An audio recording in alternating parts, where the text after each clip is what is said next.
नाज़रीन, welcome back.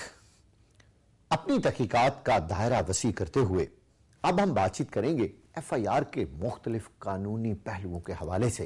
इस बारे में बातचीत करते हैं मारूफ कानूनदान फवाद चौधरी साहब से कि वो FIR के मुख्तलिफ पहलुओं पर किस तरह रोशनी डालते हैं। कानून के तहत 154 जब अगर कोई ऑफेंस होता है, जो उस ऑफेंस का कोई जुर्म सरजद होता है, तो उस जुर्म की रिपोर्ट पुलिस को होती है। पुलिस जब तक 154 के तहत उसको राइट डाउन करेगी, लिखेगी, तहरीर करेगी और उसकी तफ्तीश करेगी 173 तक जो दफात हैं उनके तहत।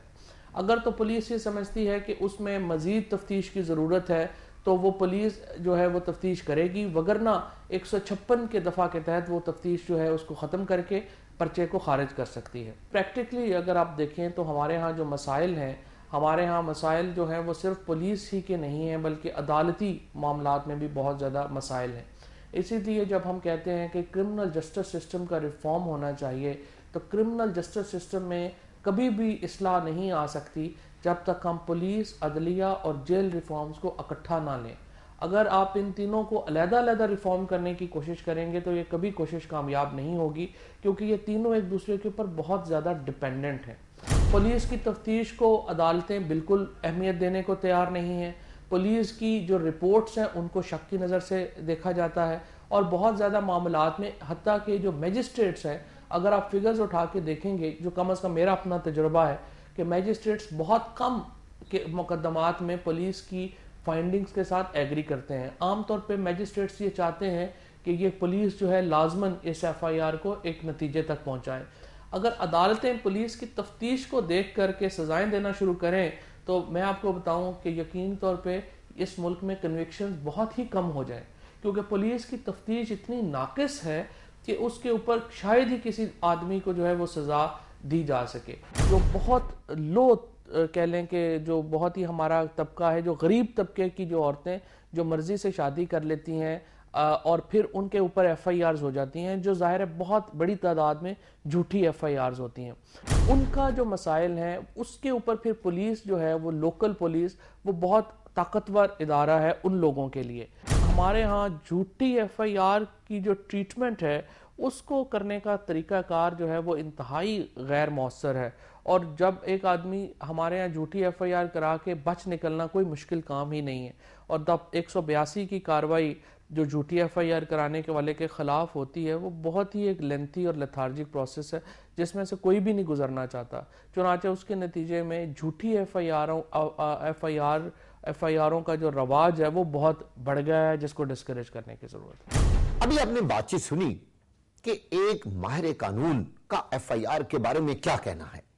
अब हम आपको सुनवाते हैं कि पुलिस हुकाम क्या कहते हैं FIR के निजाम के हवाले से। एक बंदा एप्लीकेशन लेके आया, आपने उसकी FIR दर्ज कर ली। अब मुल्तान खान साहब अभी तो यही नहीं पता कि वो सच्ची है या झूठी है। क्या उसको इसी तरह दर्ज करना पुलिस के लिए जरूरी है? कानून है जी, उसके लिए जरूरी है और इसके सच्चा झूठा होने का बाद में साबित होगा। बाद में साबित होगा। आप क्या समझते हैं कि एक झूठी FIR को खारिज करवाना कितना मुश्किल काम है? ये ईमानदारी से हमें बताइए क्या प्रोसेस है उसमें? प्रोसेस ये है कि अगर एक मुकदमा दर्ज होता है जी, तफ्तीश जो इन्वेस्टिगेटिंग ऑफिसर होता है वो उसकी तफ्तीश करता है जी।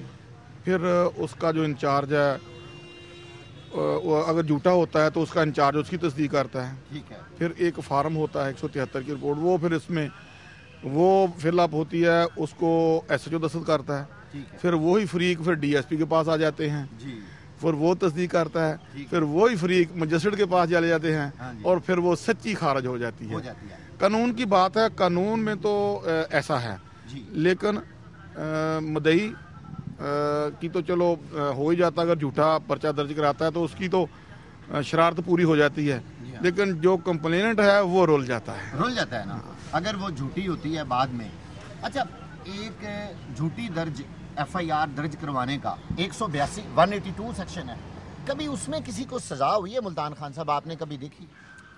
वो कोई काबिल दंसदारी जुर्म नहीं है कि एक 182 अगर हो गई हाँ जी, तो पुलिस ने एक पर्चा झूठा हो गया और पुलिस ने उसके तहत उसको गिरफ्तार कर लिया। ठीक है। गिरफ्तारी नहीं होती, उसका एक होती ही नहीं, उसमें एक कलंदरा बनता है, वो हम कलंदरा बना के मजिस्ट्रेट को भेज देते हैं, वो उस पर कार्रवाई करता है। अच्छा, एफआईआर के बारे में लोगों को एक बहुत बड़ी शिकायत ये है कि एफआईआर होती ही नहीं है। हम थाने जाते हैं, एफआईआर नहीं होती, ये क्यों है? उसमें दो तीन वजूहात हैं। उसमें एक तो ये है कि जब अक्सर पुलिस वाले ये देखते हैं कि ये मुकदमा झूठा है जी, तो वो थोड़ा सा रजिस्ट करते हैं कि चलो ये पर्चा दर्ज ना ही हो। ठीक है। उसमें एक तो वो इल्ज़ाम लहान के लिए होता है कि चलो यार ये बच जाएं। दूसरा ये होता है कि हम जो इतना खपाई करेंगे उससे बच जाएं।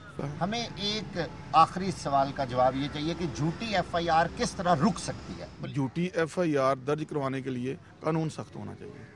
कोई कानून बनना चाहिए जो सख्त हो, उसकी सजा सख्त होनी चाहिए ताकि वो होनी लोग चाहिए, ना करें। होनी चाहिए। इतनी आज़ादी नहीं होनी चाहिए कि जिसका जी चाहे वो मुंह उठाए और आके थानों में पर्चे झूठे दर्ज करवाए और जाके अदालतों में जाके दरखास्त दे और वहाँ से भी आर्डर आ जाए कि जी यहाँ पर्चा दर्ज कर लो, और जिसके खिलाफ पर्चा दर्ज हो वो रोल जाए बेचारा।